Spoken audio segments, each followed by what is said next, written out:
All right, this is Sidelying expansion drill. Really, we're just trying to compress one side to create space on another side. This is a great one for anybody who has kind of radiating symptoms down one side of their arm, or maybe even down their side or anything like that. We like to use this one as a starter because it's really safe, and it usually provides some pretty instant relief for them, and it'll also just help in the long term as well. There are a lot of bells and whistles that are ideal for this. They're not all required, but I would suggest that you particularly have a foam roller for sure.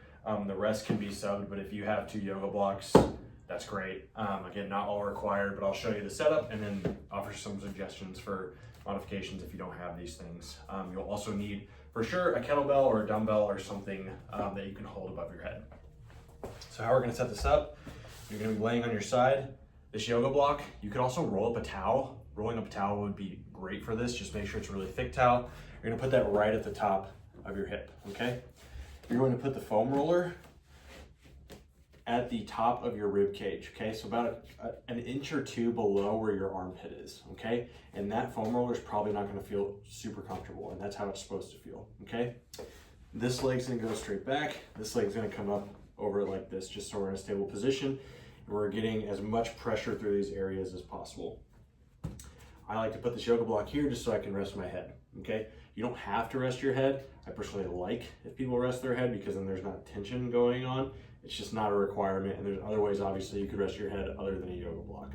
So now you're gonna take your kettlebell or your dumbbell or whatever you have, you're just gonna hold it over your head like this, straight up from there. You don't want it to sway back or sway too far forward. It's just gonna be right here. And now you're just in this position and you're just gonna take inhales through the nose and exhale through the mouth. Really let all the air out of your mouth during that exhale. So again, it's an inhale through the nose, soft inhale. Exhale. We're not forcing anything. We're just letting all of that breath out as we go. Usually I'll have people do this anywhere from 30 seconds, even all the way up to a minute or 2. And so whatever I assign for you, that's where you want to be. But pretty simple exercise and can feel really